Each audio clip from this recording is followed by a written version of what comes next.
이런 내용으로 시작하는 기사가 며칠 전에 The New York Times에 실렸는데요. 대략적으로 어떤 내용이냐면 한국이 전쟁으로 인해 가난했던 시절에 봉사자로 왔던 평화봉사단 소속의 한 젊은 미국 여성이 있었는데 시간이 흘러 경제적 강대국이 된 한국이 감사의 표시로 그녀에게 보답을 하기로 했다는 내용이었어요. 바로 이 사진 속에 보이는 이 분이신데요.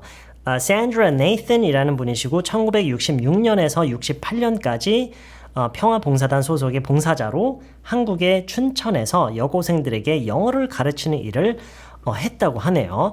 50년 후인 현재 그녀는 미국에서 시민권 노동법 변호사로 활동을 하다 은퇴를 한 상태고요.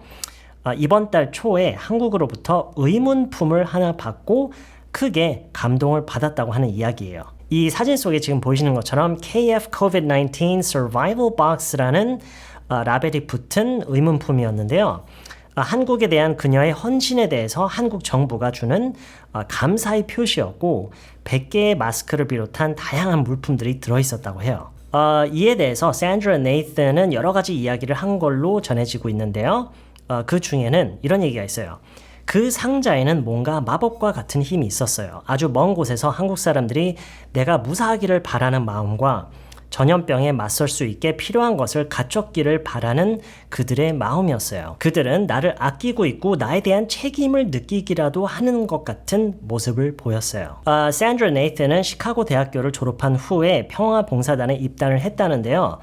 당시 그녀의 나이는 21살이었다고 하네요. 당시에 한국으로 온 첫 자원봉사자 중 하나였고 춘천에서 영어를 가르치는 일을 했다고 나와 있어요. 그리고 그 care package, 그 의문품 상자 속에 한국국제교류재단의 이근 이사장님으로부터 짧은 편지도 있었다고 하네요. 대략적으로 어떤 내용이냐면 평화봉사단으로부터 받은 도움에 대해서 크게 감사를 드리며 덕분에 한국은 그 이후로 큰 경제적인 도약을 할 수 있었습니다. 이런 내용의 편지가 있었어요.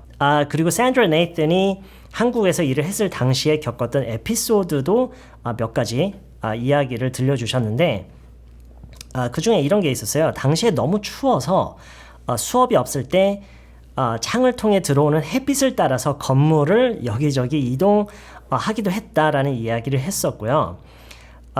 날씨가 많이 추울 때도 아이들에게는 코트 같은 것은 전혀 없었다라는 그게 아직까지도 크게 인상 깊게 남아 있었나 봐요.